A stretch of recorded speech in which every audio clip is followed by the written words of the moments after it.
Hey guys, Zogi-san here and welcome to the channel. If you guys are new here, you should go ahead and hit that subscribe button as it helps me out and it keeps you up to date on everything Lost Ark. And while you're at it, go ahead and join the Discord. I will leave the link down below in the description for you guys. I'm trying to build it up and we can build a gaming community there / Lost Ark community so we can all help each other out, talk about Lost Ark and just come hang out in the Discord. Now with that out the way, let's hop straight into today's video. Today I want to talk to you guys about should you push your alts to 1475, pros and cons. We're just going to have a little discussion about it. We're going to go over some pros and cons, like I said, and see is it actually worth it pushing your alts to 1475 ready for clown. Obviously you want to push them a little bit higher if you do, because they'll be completely new. But yeah, that's what this video is going to be about, guys. So I have the spreadsheet. Let's just hop straight into the pros and cons. We'll bring it up on screen. We got pros, cons of here, pushing an alt to 1475. What do you get and what do you lose, pretty much. So let's go over the first pro. You gain clown gold. So that's 4.5k gold without purchasing the boxes. There's 3 gates. And I believe if you buy the boxes on each gate, this is like the end box. Like at the end when you beat it, then you've got the option to buy that box. I believe you'll end up with 1.4k gold or something like that after the complete all 3 gates if you buy the boxes on all of them. Which you probably should because they give you the trumpets to upgrade your relic gear. But the other is that pro, the first pro we got there. And then tying into this one, the con as well would be that you lose Argos gold. So you're losing the 2700 gold from Argos P3.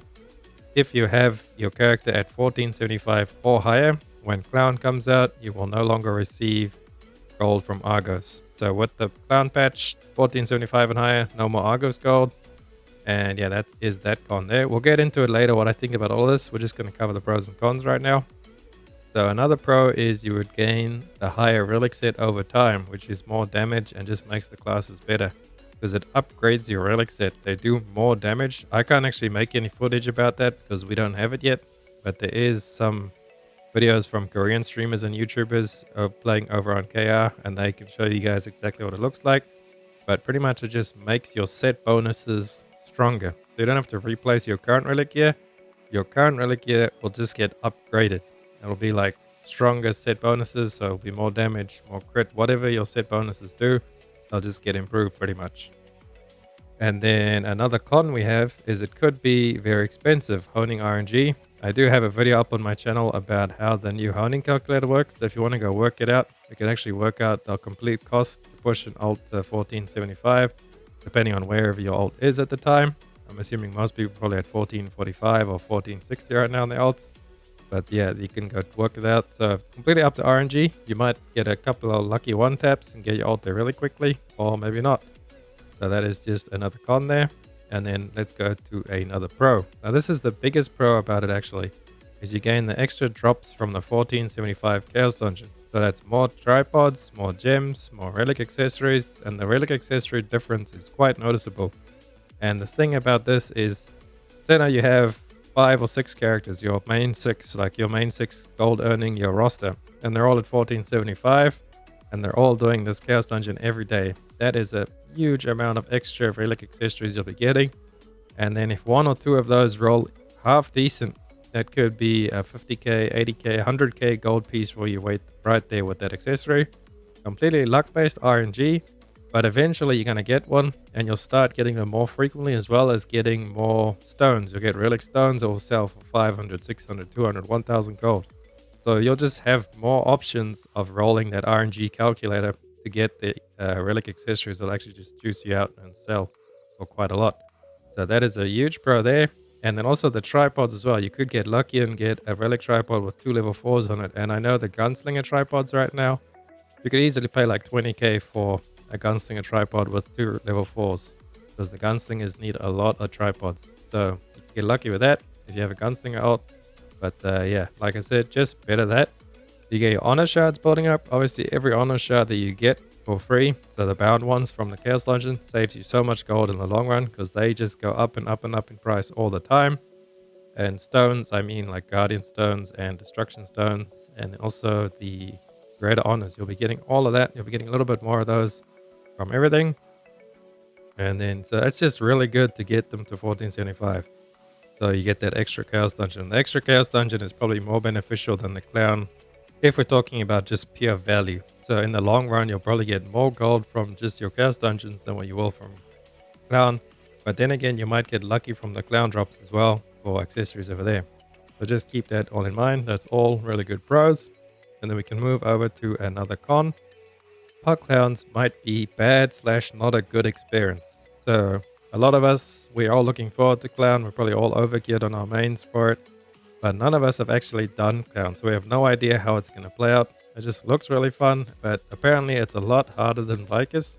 Some people say at least 10 times harder than Vicus. So if you didn't enjoy the Vicus pugging experience, then clown might be really bad. But this is a very big, we have no idea how it's going to play out. Maybe people won't even pug it. Maybe people will pug it on the first day, second day. Who knows? We'll just have to wait and see. But that is another thing to keep in mind. So obviously having a static group or doing with your guild group or something like that is going to be a lot more fun and technically a pro then. Or what you could do is you can actually meet new people from these and you guys will like maybe go through a couple of players until you guys actually get the 4 players that can really click together. And who knows, you might form a static on the spot because you guys really enjoy playing with each other. And there you go. That's what I have these 2 little things down the bottom here. These are just jokes, guys. Don't take this seriously. We got a pro from form lasting friendships from raiding and con break friendships from raging. Those are completely just trolling with you guys. But yeah, just keep that in mind when you are pugging. You might find a bunch of really good players and like playing with them and form yourself a static. Anyway, let's move over to another pro. Enjoy more clown raids per week. So like I said, for me, clown looks really awesome. I can't wait to try out clown. I'm really excited. I am fortunate enough to have a static. I got my 3 friends, my 3 guildies that we're going to be running it together with. So we're all looking forward to it. And yeah, we mesh really good. So yeah, we'll see how it goes. And I'm really looking forward to it. And if I get more ults to 1475, then we can start like doing swaps with each other. One of us brings a main, the other 3 bring ults, and then someone else brings a main and then swap to ults so we can like help each other out pretty much. But I feel like once everybody actually knows the raid and then they are at item level with 4x3 engravings and a bunch of level 5-6 gems, you should be able to clear it, especially with the power creep, how stronger all the classes are over the long run of all the updates, all the balance changes. So I think, yeah, getting this up 4x3 at item level shouldn't be a problem once you actually know the raid and if you're doing it with a bunch of friends or a static. And then let's move over to another con. We'll have to invest into 5x3 on ults. So this is for, because obviously if you're going to be pugging it, you're probably going to be expected to have at least 5x3. So this being an ult or whatever, you're going to have to pay for the Fion cost. For blue crystals, obviously really overpriced. And then the cost of engravings, class engravings, and battle engravings. Class engravings are really overpriced. So it's just another little thing to keep in mind. It's not really a con, but it is going to be a little bit pricey to gear out an ult at 1475 with 5x3. That's just how it is. Might change in the future. Maybe the economy finally equals out. We'll all have to just wait and see. Nobody knows. And then pros, you can run buses a lot easier with stronger characters. So obviously your characters, if they do get to 1475, they'll lose the Argos gold. But you can just bus Argos so much easier at 1475. You can actually go from doing a 3-man to a 2-man at 1475. If your ult is ready for clown, you should easily be able to 2-man an Argos bus. And just, one person kills the dinosaur, the other person kills the moon ad. So 2-man busing should be a lot more common with people having stronger characters, especially once they start upgrading those characters' relic levels on the relic sets. Then yeah, that's another way to make back the gold that you lose from the Argos. Just sail a bus. If you take 3 passengers each at 1k, that's 3k. So they've already made more than what you've lost from the Argos. So if you're looking at completely from a gold standpoint, it's still better on that point. So with all of those pros and cons out of the way, I'll give you guys my thoughts on it, what I think. What I think right now is if your main is 1490, you got your 21 weapon, you've got all your engravings, you got your gems, tripods, you're pretty much set on your main. You're sitting waiting for clown, it's coming next week. And you've got all your ults at 1460, you got all your books, everything. Then it's completely up to you what you want to do, but it is going to be beneficial to start pushing your ults past 1460 up to 1475. Not even if you don't want to do clown, like if you had a really bad clown experience, you'll at least get that extra stuff from the chaos dungeons, and that alone is huge gains, and then you can just go back and bust Argos, and you can get the gold from Argos as well. You don't even have to do Clown. Like, just get your characters there. If you're in a position where you can actually start pushing extra characters to 1475, then go for it. I recommend go for it. Get the extra gold, get the extra tripods, gems, relic accessories, get the extra stronger characters, and then you'll be more ready for Belshazzar a couple of months down the line. But yeah, my opinion is don't stop pushing your ults if you can afford it, and if you have nothing else to do on your main for the time being.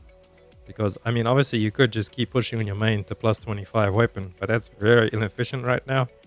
I wouldn't push my main over 1500 maximum. I'm 1490 on my main right now, but I'm probably gonna eventually push everything to plus 21, so I'll be 1505, and that's like the highest that I would go before Belshazzar.